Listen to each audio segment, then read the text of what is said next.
अरे मतलब जैसे वर्षा होती है ऐसे झड़ियाँ लगने लगती हैं तरह तरह की, और फिर धुने आवाज़ें, धुने बाजे अनंत तो सुनाई देगा इसमें। 1-2 बाजे, 1,00,000, 2,000, 4,00,000, 10,00,000 नहीं, अनंत बाजे और तरह भांत भांत के बजते और भांत भांत के गाने होते हैं। उधर गाना भी हो रहे, गाने का मतलब देववाणी हो रही, उसको देववाणी से फिर मतलब यह है कि उसको आकार बल और ईश्वरवाणी ब्रह्मवाणी उसके अतिरिक्त है, वो अलग है। तो कहते हैं कि भाई अब धुनों की अब झड़ियाँ लगे, अरे धुने अनंत तो सुनाई दे रही है और प्रकाश उसको सामने छा गया, तो प्रकाश ही में तो दिखाई देगा। अगर आँख खुलेगी नहीं, अंधेरा रहेगा तो सामने क्या दिखाई देगा? तभी तो सूरत उधर देखती है, ये स्वर्ग कैसा है, ये वैकुंठ कैसा, कितना सुंदर है, यहाँ कौन लोग रहते हैं और देवी देवता किस शरीर में, तो सब बोध होता है। जैसे ये शरीर का बोध है, ये पंचभौतिक शरीर है, ये है ऐसे उस शरीर का भी जब देखती, जब खुलती है तो देखती, क्योंकि ये भी तो उसी में पहुंच जाती, उसी में निकल के लिंग शरीर में खड़ी होती है और वो भी लिंग शरीर हो, ये भी लिंग शरीर, इस सूरत का भी लिंग शरीर और उसका भी लिंग शरीर। जब उसमें खड़ी हो जाएगी, छोड़ देगी इस पिंडे को, तो वहाँ का बोध हो जाएगा, वहाँ का ज्ञान हो जाएगा, तो अनंत तो सुनाई और ऊपर से वर्षा हो रही, दिन के दिन को आपने देखा बादल ज्यादा आते ना, तो वर्षा एक तो बुल बात होती है, वर्षा होती रहती है, यानी मूसलाधार नहीं वर्षा, दिन धीरे गिरता रहता फल पड़ा, ऐसे ही अमृत की वर्षा आप मन जो है और उसमें लग गया, क्योंकि मन तो यही चाहता था कि उसको सुख मिले अपना। सूरत तो चाहती है, लेकिन उसकी वजह से सूरत और मन का दोस्ती हो गई, जब घाट पर बैठ गए तो दुश्मनी हो गई। अब वो नहीं लगता, तो महापुरुष के पास जब गई और उसने जो रास्ता बता दिया, उससे प्रेम किया, आशा मत मुझे उसने रास्ता बता दिया, फिर ये भजन का रास्ता करो तो करने लगे। अब वो अंदर में उसको आगे बोलो।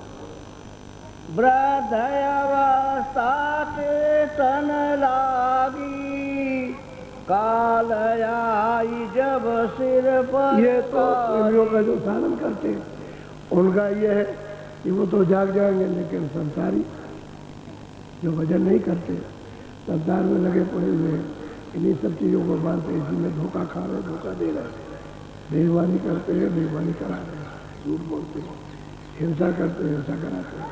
तो कहते हैं भाई उनकी वृद्धावस्था अब देखो आने लगी और काल आकर के अब उन चारों तरफ से संकेत देने लगा कि उनसे आने वाला, मैं अपना हिसाब दूंगा और जो मेरा कर्जा तुमने ले रखा है अभी कर्म कर जाए और क्या, इसी पर तो इस सृष्टि का सब कुछ, यही कर्म कर जाए पाप, इसी से सृष्टि को ही पाप पुनः छोड़ दो तो यह टिकने का काम, ये तो घर ही नहीं आपका। जैसे ही है शरीर का ये मृत लोक है, शरीर का रहने का असर, ऐसे देवलोक का स्वर्ग है, सूक्ष्म लोक का सूक्ष्म, उन लोगों गिरे उन देवों की, उन सुरतों की जमीन अलग अलग, लिंग शरीर की जमीन अलग, स्थूल शरीर की ये जमीन इसकी है, और वो लिंग शरीर की जमीन ऊपर में स्वर्ग है, सूक्ष्म शरीर की जमीन है ईश्वर के लोक में, और फिर उसके ऊपर में कारण शरीर की जमीन है ब्रह्म, और उसके परे चले जाए तो सूरत कोई, वो तो सुरत ही सूरत है, फिर शब्द ही शब्द है, तो सुरतों की जमीन तो ऊपर है, याद है, ये तो देश आपका है, ये तो परदेश है, फंसे पड़े हुए। अब कहते हैं कि और जो है बेचारे ये बुढ़े हो गए, इनको संकेत मिलने लगा, देखो अब मैं आने वाला हूँ, क्योंकि तुम्हारे हाथ पैर थक गए, चला नहीं जाता, देखा नहीं जाता, खाया नहीं जाता, बोला नहीं जाता और समझा नहीं जाता, अब मैं आने वाला हूँ। अब उसको मालूम होने लगता, तो कहता है कह रहे मैं मर जाऊँगा, अब मैं चला जाऊँगा, अब ये होगा, मुझे ये मिलना, मुझे वो संकेत मिलना, तो काल आकर के संकेत देगा, तैयारी करो, फिर भी तैयारी नहीं करता, क्या करेगा जब रास्ता नहीं माना। बोलो। जमपुर से अब सतगुरु राखे, बहुतक जीव मौत दर। अब कहते हैं दोनों बातें हैं, क्यों है, अगर भजन करोगे तो सतगुरु जमपुरी में और 4 खानों में नहीं जाने देंगे, क्योंकि उन्होंने रास्ता बता के उनको उठाया और उधर ला करके शामगंज में उधर लगा दिया और उधर बादल गरजे बिजली चमकी, उधर में अनंत उन्होंने सुनाई देने लगी और उसमें आप लग गए तो सतगुरु जमपुरी से बचा लेंगे, क्योंकि सतगुरु का रास्ता जब बताएगा तब तो आप बच सकते हैं। बाकी जीवों के लिए बाकी जीव क्या है कि वो मौत ताक, यानी मौत वो ताक रहे कह रहे बाबा आने वाली, हमने क्या किया, हमने कुछ भी किया, कहाँ जाएंगे कुछ नहीं मालूम, ना आगे का मालूम पीछे का मालूम, कहाँ से आए और कहाँ जाएंगे। लेकिन कहते हैं कि जमपुरी से कौन रोकेगा, कौन सवाल करेगा, कौन बचाएगा, करते सदगुरु जो मालिक से मिला हुआ वो। बाकी तो अभी घाट पे जा रहे, पहुँच गए घाट पर, उनको संकेत मिलने लगा और जीवों की रक्षा नहीं हो सकती। क्यों? तो उनका कोई है ही नहीं, उनकी सवाल करने वाला कोई नहीं। और तुमने जिस किसी से भी अपना संबंध किया वो अंधा है और तुम भी अंधे, वो भी बहरा तुम भी बहरा। अब ना उनकी कोई सवाल है तुम्हारी। तभी तो गोस्वामी जी महाराज कहते हैं अंधा गुरु और बहरा चेला और हो नरक में ठेला, दोनों नरक जाते। वो तो उसी रामायण में लिखा जिसमें तुम पढ़ते हो और पढ़ा होगा, उसी में लिखा होगा गुरु चेले दोनों जाते हैं, अंधा वो बहरा है अंधा। वो जो कुछ कह वो देखता नहीं है, गुरु तो देखता नहीं, उसकी बात सुनता नहीं, सब समझता। अब गुरु अगर मिल जाए सच्चा ऊपर आने जाने वाला ले जाने वाला, तब तो रास्ता बताएगा।